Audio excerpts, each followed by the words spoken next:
Basketball fans, welcome back. So the Cape Town Tigers defended home court. They won this game against Petro de Luanda 84-78. So let's just talk about this. So Petro de Luanda, I initially picked them to win this game. I thought that their playoff experience and also regular season experience will have helped them to be able to outlast the Cape Town Tigers. But looks like the Cape Town Tigers really wanted this game more than the Petro de Luanda team, and I feel like there was a somewhat of disrespect, especially when it came to the abilities of the Cape Town Tigers team down the stretch, and the Petro de Luanda team just got taught a lesson on how to finish games.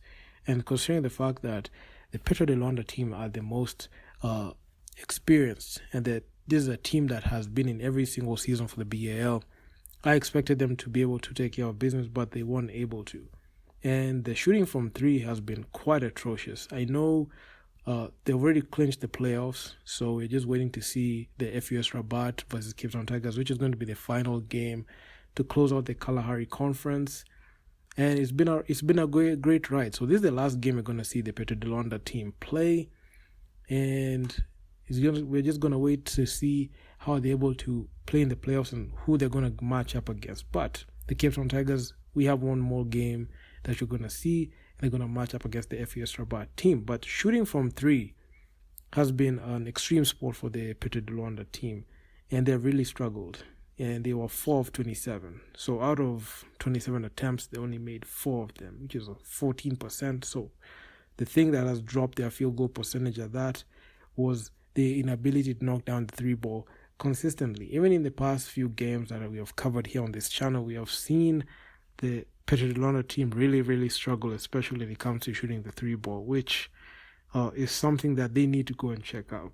And when it comes to even shooting on the 2-point field goals, you could see they're shooting at a very good rate, 24-43. Out of 43 attempts, they're making 24, which is quite commendable.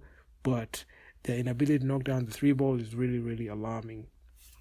And even going to the line, they went to the line more times and they shot 78%. So Petro de Luanda, this is a team that have all the tools and have all the tools and pieces to be able to contend.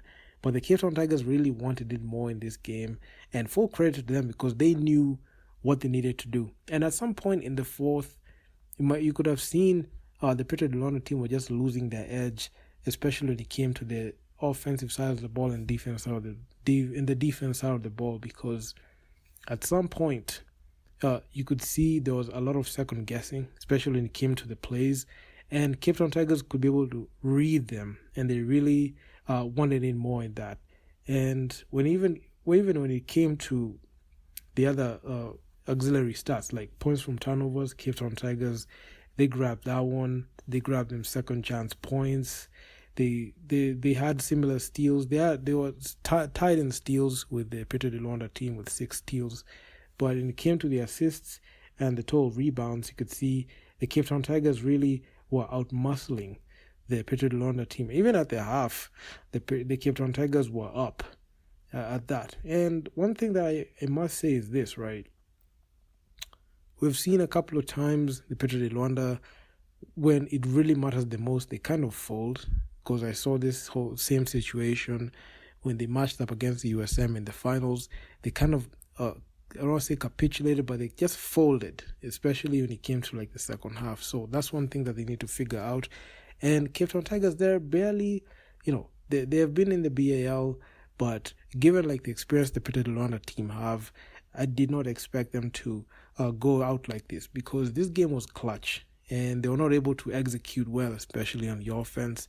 And the defense, you can see that transitional defense, especially down the stretch, it was really atrocious. And they were not able to like stop the bleeding. At some point, the Cape Town Tigers went up 8 points, 10 points, and the lead just kept on ballooning. Even with like the last hitch efforts that the Cape Town Tigers had in their bag, the Petro de Luanda team were just outlasted by them. And even looking at the other the guys who were on the team that were the main contributors, you can see Billy Preston. This was the man of the hour from the Cape Town Tigers. He had 20 points and 11 boards. And he was the guy that was the MVP of this game. And he was the guy that balled out pretty well. But on the other side, in the Petro de Luanda team, Yannick Moreira, he was that guy. He had 20 points and 10 rebounds, a double-double of his own. So that matchup between Billy Preston and Yannick Moreira was that one that we were really watching. But the other guys, Lucchini, he had 6 assists. Carlos Moraes, he had 6 assists. And Carlos Moraes, he led an assist with 7. And Diarra, Kata Ducati Diarra, this guy from the Cape Town Tigers, he's actually something special. He had 14 points and 9 assists. He led in 9 assists at that. And looking at the way he played, his play style and with the way he was able to slice through defense, he was one of those guys that really, really helped that team to be able to get to the win, especially the Cape Town Tigers. They were able to do that. Sam Kelo Sele from the Cape Town Tigers, he had 17 points of 7 of 20 shooting, 4 rebounds, and 1 assist. So he was just doing his thing in there. And he just assisted Billy Preston in getting this win. He got Dylan Whitebread, 18 minutes played, 12 points, 4 of 5 shooting. He had 1 assist, 1 rebound, but struggled with 4 turnovers. But the Cape Town Tigers just went ahead and won this ball game. And it just happened at the clutch, because at the end of the game, I was expecting to see one of two things happen. Given like the guys who are the Petro de Luanda team, we had Chile Dandao, Carlos Moraes, Lucchini, Abubakar Gaku, Yannick Moreira. We had those guys, and also John Pedro.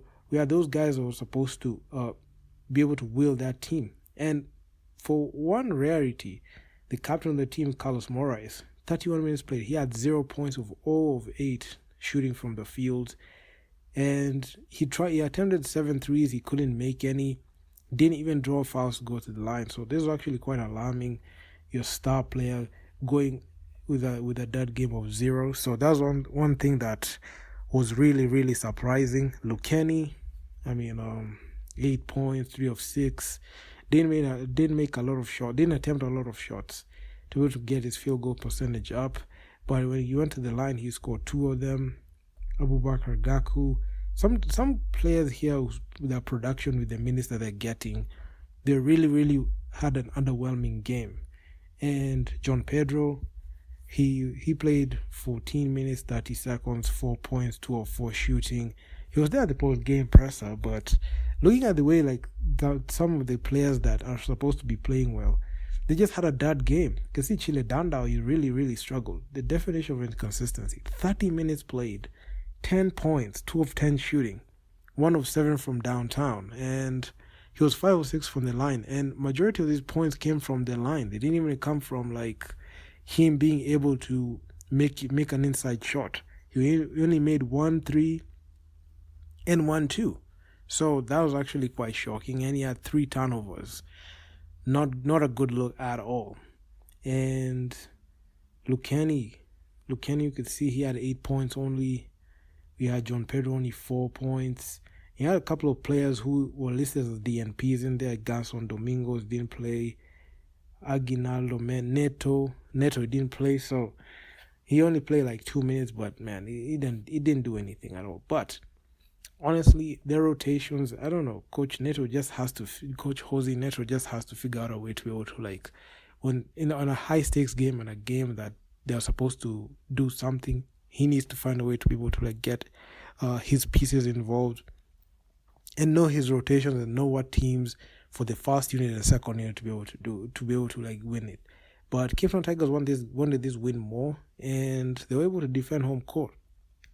It took them 8 days to be able to win their first game, the second last day to close out the Kalahari Conference. But it was an overall good performance. I really looked forward to a good performance. I felt like I just wrote off this game because I felt like the other game, the Petro de Luanda versus Cape Town Tigers, that was the game. But this one turned out to be one of those games that were really very, very close and clutch.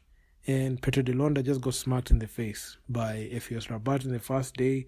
and the second last day by the Cape Town Tigers. So the record is 2 wins, 2 losses. So the both teams, the FUS Rabat team and Cape Town Tigers team have been able to avenge their losses on the Petro de Luanda team.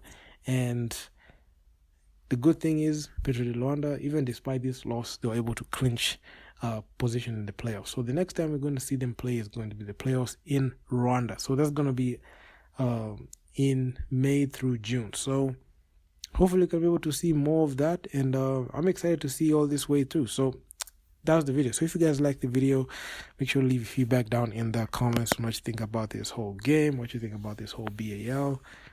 And I'm out. Peace.